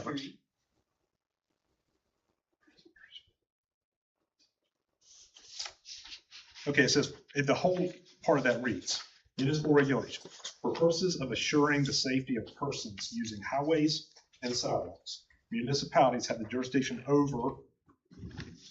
jurisdiction over public streets, sidewalks, alleys, bridges, and other ways of public passage may by ordinance regulate time, place, manner of the operation of electric, personal, those little things, but shall not prohibit their use.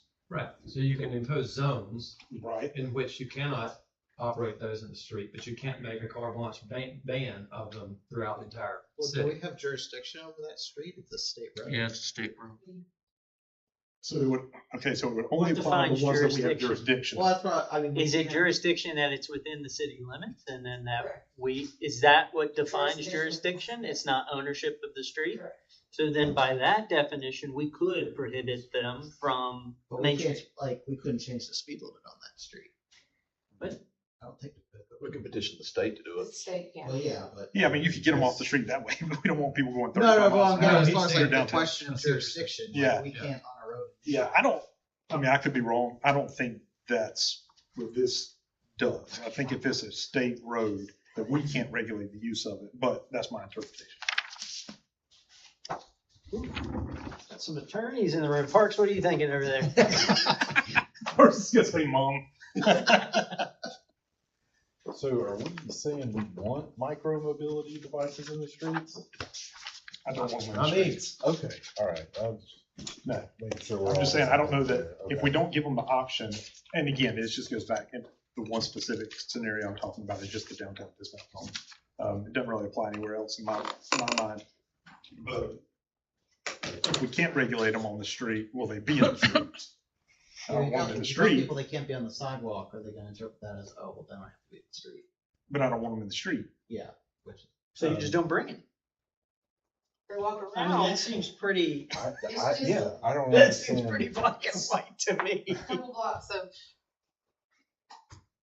where there's a lot of pedestrians. Look, I mean, you definitely don't want them in the street, because it's already hard enough if you're going down Main Street when people are trying to cross because of the parking, but that's a whole nother thing with the parallel parking on the street. I think of my wife and I, if we're taking a stroller and we're on that sidewalk, it gets pretty narrow down there on Main Street. You're going downhill and you're picking up speed on one of these little devices. I mean, you're just asking for an injury. Realistically, they don't go under 10 miles. I mean, a small portion of them, handful will go 10 miles an hour. The rest of them, Just like grab Look, it. what 15, The 20. way I look at this is the police department are asking for arrows in their quiver to do their job. It's not to prevent people responsibly using these devices.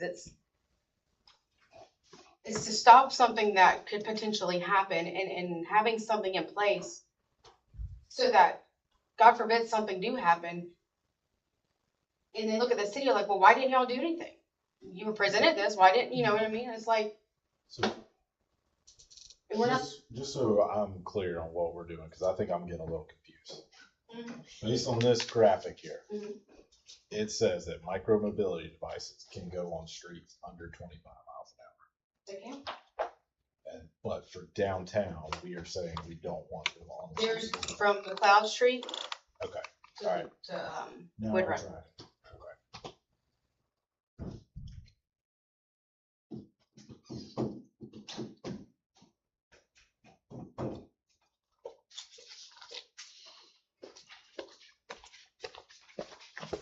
Do we want those micromobility devices on the street anyway? State law allows them. The hoverboards are allowed. Well, you just gotta be careful because neighborhoods technically are city streets, right? Yeah. Well, that's kind of like, I mean, my whole approach to this is like, I mean, the problem is like the dirt bike type bikes. That's not whatever. the only problem. But is it the problem? Like, is that a fact? Well, I mean, I was just, I mean, like, Yes, Yeah. that's one of them. I said, is it the only Uh, problem? No, it's not the only problem. well, I'm just saying like the downtown thing, because like, I mean, I don't spend a lot of time downtown. The last couple times I've been downtown, I haven't seen anybody out there on one of these things. So But I'm like, going back and forth in my head, it's like, is this You gotta like, spend more time down Well, They're but everywhere. I think, Mark, and correct me if I'm wrong, Lindsay, but I think like the spirit of this is, it's not a problem until it becomes a problem. there. And when it becomes a problem, It's gonna be bad. it's gonna be bad. And do any of us want to pick up the phone in that situation to say, hey, on August 17th, you had a meeting to potentially do something about it and you didn't? Yeah, and I agree with that, but I think the risk, the little ones that are being regulated in downtown, I don't think death is the risk that we worry about there in those scenarios. I guess it could, if we're pushing them in the street, could be, So but do you want them on the side? You're saying you would like to see them on the here's side? my point, here's my high level point, Okay. is I want people moving around in creative ways. I don't want them having to get in their car, drive in, and try to find parking, and do all those things if they live on the outskirts of downtown, because it's too far to walk, but they would take these clean electric vehicles that are easy to move around, they're relatively small compact, to move around downtown. In my mind, that's a low risk scenario. Again, I'll clarify it again. I completely agree with the regulation of the electric motorbikes, the things that seem to be where the real risk lies. So as far as turning downtown off to all of this type of moving people around situation, that's just not something I'm a fan of. And I know just from I think we can split hairs on whether we can regulate them out of the street or not. Let's start with outside. Let's start with outside of downtown. Yeah. Are we all in agreement with what Lindsay presented, like as far as outside of downtown goes? So Yeah, because I mean, it sounds like you're certain, like this, especially the smaller devices, you're saying they're not gonna be out on Central Avenue or South Point Road. There's basically neighborhood roads that are under 20 miles an hour, under your proposed ordinance. we'll say like 25. Yeah. 25. I would also think realistically, if like you're looking for like a way to stop people from doing dangerous things, I have to imagine most of the kids running lights and running around in the street and stuff are probably not wearing helmets. None of them. So like that is probably seems like the path of least resistance as far as like if you stop somebody, you're not That riding a stops them from helmet. injuring themselves, but it doesn't stop them from injuring other people. No, I mean, as far as like if the Or police reducing see it. somebody doing something stupid and rather than worrying about like, oh, are they on an e-bike or a scooter or whatever? Most of the ones I've seen, they all have helmets on. They're just acting crazy. Okay. Yeah. That's anecdotal on my part, but the ones I've seen, they have helmets on. They got the full dirt bike helmet and they're getting after it. Okay. And that's the one without the pedals. Right. Right. Yeah. And so that again, is, That's what I think we're all in agreement on outside. yeah, I would agree. I think so. The only clarification question I have on that is, there is a couple residents, let's say off of Park Street, where this has been brought up a few times over there near Davis Park area, or sorry, not Park Park Drive. Street, Park Drive. Park Drive. You know where I'm talking about? And there's been a couple instances where residents have been backing out and have come very close to knocking a couple of these kids on like the mopeds and stuff, or not mopeds, but the scooters. Right now in your policy, they would still be allowed to do that, correct? Because that is 25 miles per hour on that. Correct. And there's nothing really it's a tough one because it's used as a cut through. So there's a massive amount of volume. There's blind spots out the wazoo, right? I mean, but there's nothing you could probably feasibly do about that, right? Not, I mean, if we could do it for one particular area, but not citywide, because we wouldn't be able But to then when you do it for one area, you're gonna have, do it for all of them. when and the then- exception becomes, That exception. raises another point. If you have the streets that are under 25 miles an hour and they don't have a sidewalk. Well, that one wouldn't There's be no one. I option think for it. Park Drive does not have Right. That's what a I'm saying. sidewalk. Yeah. I don't know, I was just curious, because that's one that's been That's a brought valid to my question. attention Yeah, a for few sure. times. For sure. I don't know how you solve for that particular equation, outside of the main street. I don't see the micro mobility. I keep going back to that because to me, that typically is your younger kids on the smaller micro. Well, I think Mark used one when he was camping. Well, Mark's responsible. I'm young at heart. That's hard. There's quite a few teenagers and young adults that use the e-scooters and then like the one-wheeled, Yeah. I don't even know what those are called, but it's, I know I'd kill myself if I ever tried to go. Yeah, no better than try that. But I mean, Same you don't, disaster. I don't, and you're out obviously on the roads a lot more than I am.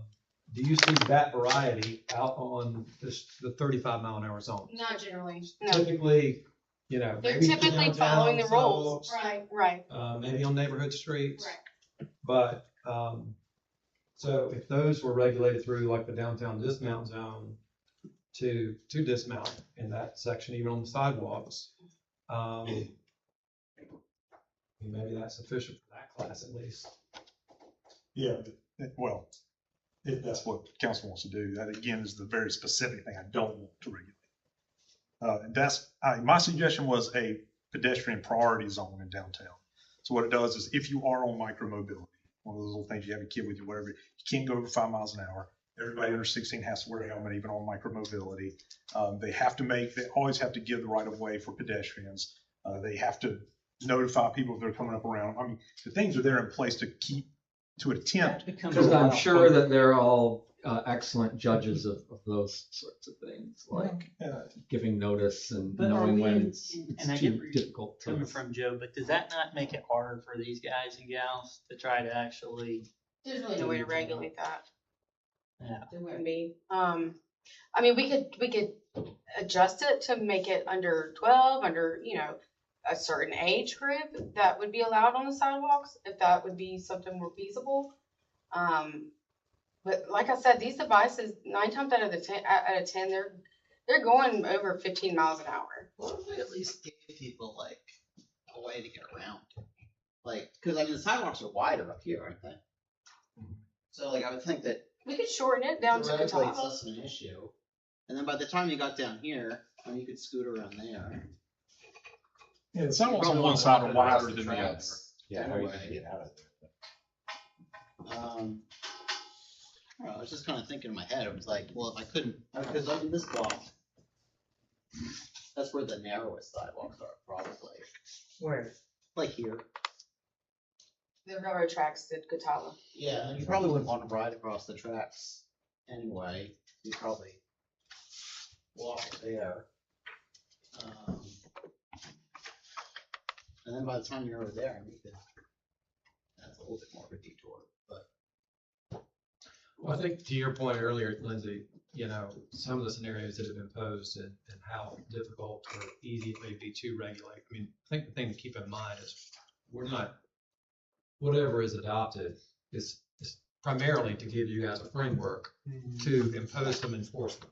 Doesn't mean you're gonna be standing out on the corner dishing out tickets if they're doing 7 miles an hour in a zone, if they're only supposed to be doing 5. You still have the discretion Correct. on the spot, whether you issue a citation or a warning or the parents get Is to involved. have or- something in place for the situations where people are not being responsible. Right. It's not to completely prevent it. It's not even to go out and watch people and say, hey, you don't have a helmet on, you know, I mean, like, there's not enough manpower, not enough time for that. So I think there's, you know, there could be some leniency afforded on the scope of the ordinance. It could be narrow. It doesn't mean they have to enforce it narrowly. You know what I mean? Yeah, I think it's a slippery slope when we say we're gonna put things in place and not force them. I mean, I'm a rule follower. Yeah. And if I'm told, don't do this in downtown, I'm not gonna do it in downtown. You know, I'm not gonna risk it, be like, oh, I'll sneak by and ride my thing, and I probably won't get caught. It's because I'm not that kind of guy. And then really the only, Do you always go 25 miles an hour in a 25 mile an hour? no, but I didn't have to carry my car to where I was going either. Yeah, that's, again, you know, in the down, I'm just talking, that's, again, I know I'm just beating a dead horse here, but that's just where my hang up is with all, I think everything outside downtown, I'm good, I'm on board. I think, you know, in that downtown area, letting people use the little things is good for downtown. You know, that's my opinion on it, but, you know, again, ultimately, gentlemen, you have to make that decision. I wouldn't disagree if the infrastructure was there. If you were talking about much wider sidewalks or even dedicated lanes, it's just even above the railroad tracks and below. I mean, it's narrow. You've got the light poles, you've got that odd little area there where you're going around the Stowe building and God forbid there, right? I mean, Yeah. it's tough. It's not really up until once you get up to String Bean and up beyond your place where it really widens out where you've got good flat visibility. That's my only thing. Lindsay, was there more to your presentation? Okay. So, but it sounds like a few things have to be tweaked regardless because of the, To add the new. right, the yellow portions of your, yes. Now my thought would be we can, if we are, you know, come to a consensus on everything, I'm assuming we'd still need to add those things, but if everyone's in agreement on everything else, that could just be added as a consent agenda item at the next meeting for our approval. Yes. Yes. So then, where does that, so it sounds like we're all in agreement outside of Main Street. When it comes to Main Street, I think, well, We're mostly in agreement on outside the Main Street area. what are we? I'm in That's agreement presented, right? with Yeah. everything As that presented. Lindsay's presented. I think there are Okay. plenty of tools with that and with current state law for you guys to be able to do anything you need to do outside of downtown, without any gaps where it appears. Then what? Downtown dismount zone. I think we're all, well, I don't want to speak for everyone, but what are our issues then?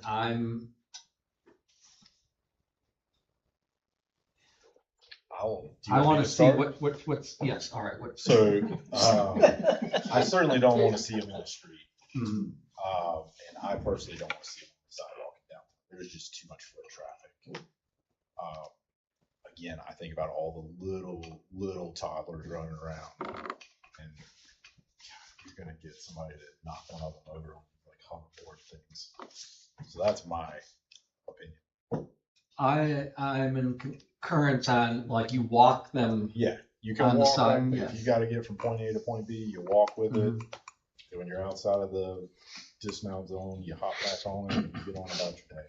I agree with that. I need to figure out, I agree with you generally on the street, but I need to sort out in my mind whether that's something we can do or not. I know Lindsay says yes, Joe has his doubts. We can, you're saying, just so I kind of read this back, you agree with him on the sidewalk piece? Right.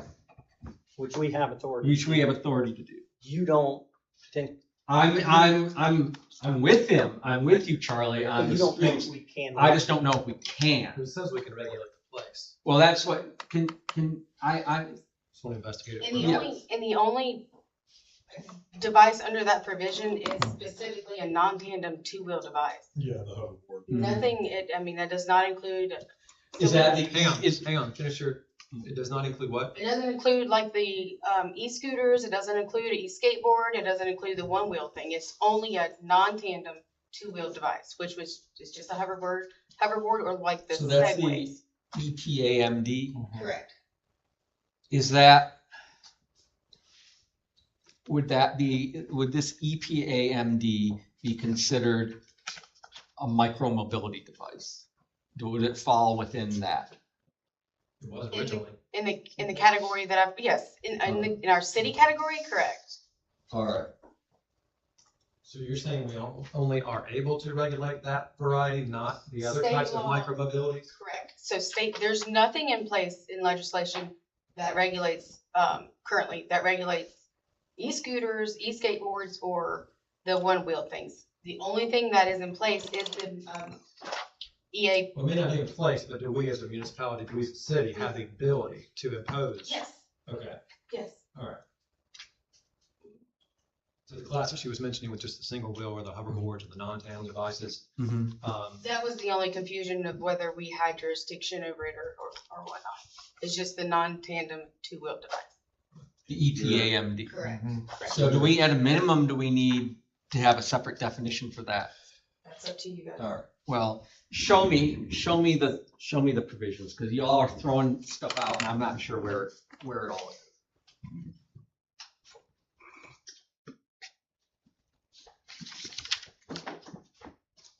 I mean, it specifically says jurisdictions or municipalities having jurisdictions over the roadways. I mean, I guess that's our question.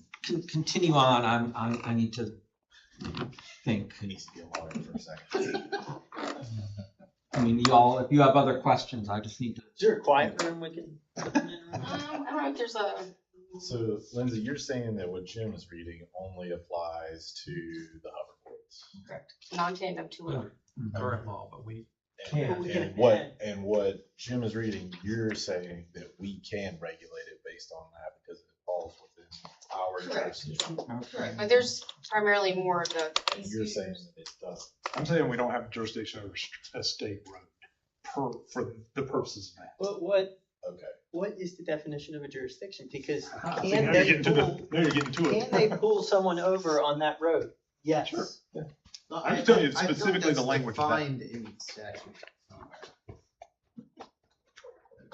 Oh, he's going to a quiet room.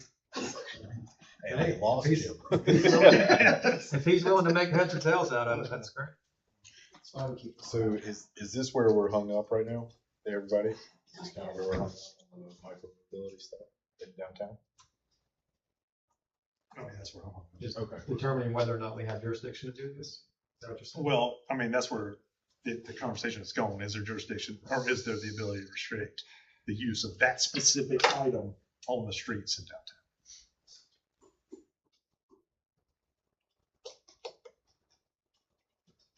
So what do you guys, I said my piece. What do you guys think? I'm of the same opinion with the smaller, again, I keep going back to calling them micro-mobility devices, but that encompasses, the hoverboards, the single wheel, from the sidewalks and at least in the downtown dismount zone, because I'm down there quite a bit. And it's a lot of auto traffic. It's a lot of strollers. It's a lot of pedestrians, seniors, and I just don't trust an 8-year-old, sorry, I mean, I know that there's some responsible I ones. don't trust my 7-year-old on that, so. To yield Hit to, somebody. to a pedestrian, or to even slow down at a railroad track or an intersection for that matter. I see them every day almost. Not necessarily on this variety, but on like the motor driven bikes. I see that happen all the time.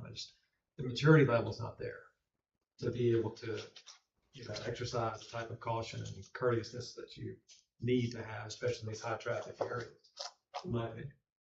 Wasn't there, Parks, this might be directed to you, I think it was before all of us, but the skateboards, when that was a whole big ordeal in downtown on Main Street, and someone ended up getting hurt or killed, I think, right? I mean, and there was legislation by that council at that time to impose that you were not allowed to have a skateboard essentially on the Main Street. Like, that's where my head goes. This is the same type of situation, right? I mean, is that Yeah. It's What happened? now electric and it goes a hell of a lot faster. That Catawba to Railroad, so I'm there every day. So think about me leaving my office building. I've got a thick marble step down, and I'm in the middle of the sidewalk basically when I step down, and there's not much like, you have Width to- of sidewalk there. Yeah, you're blocked from vision. So I always stop and, look to see, because there's been incidences where it's been, the kids on the bicycles, and once they're going, There's no stopping their there's no momentum. stop, they're going flat out, and so, it's downhill. Correct. So, So was there a law put in place to prohibit skateboards downtown? I believe there's a state law. Oh, really? I believe. I've definitely seen people skateboarding down. Yes. I remember I was working at the Journal. There's no in price. high school. But Yeah. just for my 2 cents, I agree with Jason and Charlie on this, I think. Limit them. What'd you discover? What'd you discover? What did you discover? Did the book of law open? I will agree with Lindsay. The provision says, for the purpose of assuring the safety of persons using highways and sidewalks, municipalities having jurisdiction over public streets, sidewalks, alleys, bridges, and other ways of passage may by ordinance regulate the time, place, and manner of the operation of electric personal assistive mobility devices, but shall not prohibit their use. Belmont is a municipality that has jurisdiction over public streets, sidewalks, alleys, bridges, etc. No, I do not read it to say that you have to have jurisdiction necessarily over the particular public street. The fact that it's a state highway, I don't think matters. It doesn't say you can only have jurisdiction over the specific street in question, whether that's a public highway or a state highway. It just says municipalities having jurisdiction over public streets in general. We are a municipality having jurisdiction over public streets. Therefore, we can regulate the time, manner, and place of operation of electric personal assistive mobility devices. We cannot prohibit their use. They're allowed everywhere. We were just saying you can't use them on Main Street between these 2 blocks. So the fact that it's a state highway, I don't think is determinative because it doesn't refer to the specific street in question. We have jurisdiction over public streets as a municipality. Therefore, I think we can regulate it. That's my opinion. What do you think, Parks? I don't disagree with that. Thank you, Your Honor. One further thing to bolster that, a lot of times the state streets refer to state maintained streets. So not the fact that they're not within the city limits, they're maintained by the state rather than municipality. So I think the fact that it might be a state highway, I don't think is determinative because it doesn't require that. We fit the definition. So where do you come down now on the downtown dismount zone? I'll agree with you all in terms of if there's a concern, and I definitely hear what there's some especially by the Stowe building, there's some really, I mean, I don't feel comfortable stepping out sometimes as a pedestrian. I agree with you all. I mean, I think it's better to have it on the books. You know, we're not, this isn't gonna be a police state where, you know, Arthur's gonna open up the door to the police station and all these micro mobility devices are gonna fall out that we've confiscated. But I mean, think about some of how crowded it gets downtown sometimes, and how crowded the sidewalks can be, and how crowded the streets can be. And I don't think, you know, we want people darting in and out. If we can help it downtown, it's hard enough sometimes, you know, going as slow as you can as a driver when people pop out on some of the, you gotta always be looking. And so I'll agree with you all on that. And another thing too, understanding, when I say this, we're the ones voting on this, but who are we to say to not allow the police department to have the ammunition to do their job? Also, if they're the ones bringing this before us as a safety issue. Right. Mm-hmm. Especially in light of Who Vision in Zero. here has a Yeah. specialty in safety? And as Jason has said, and you know, and as Alex has said, you know, the minute somebody gets hurt, and it's almost happened a whole bunch. And Where were you August 17th? Right. No, seriously. It's easier to explain why preventative measures were taken than to explain Mhm. why they were not. And I mean, I know, you know, my wife almost got run over just on the sidewalk by one. And I don't know whether it was an e-bike, a motor, but she almost got run over. And so, you know, I think it's better to have this in place than to have a situation where we hear about a God forbid, a fatal accident. And well, what did we, you know, what did we have in place? Well, you know, nothing. So. It sounds to me like there's at least a majority. Well, Mark, you wanna chime in? Well, the only thing I want to add is, would it be possible to do any kind of like reporting for the first 12 months? As far as like the number of citations, and that kind of thing, just to kind of get an idea of what the impact is. And then we can kind of maybe, if needed, tweak it from there. Just because so much of like what we have now, I think, is anecdotal. I think it would be helpful that once we've got some rules that we're enforcing, we could understand how and where they're being enforced. Does that make sense? Yes. I think we definitely would need to do it in phases as far as notifying everybody of the new regulations and things, and then a second phase of where we have the signage in places for downtown, and you know, where we need to dismount and things like that. And then third phase would be the enforcement part. We're not just gonna go straight in and start throwing tickets around. We gotta educate them first. Yeah, that's a good That brings up another question, like, what does that look like? Educating the public on the new. And like signages. Same type of thing that we did like with the new garbage stuff. We do it on, we can do social media, we can do handouts, we can do signage downtown. What about signs though? What would be the thought process on that? So I had a couple different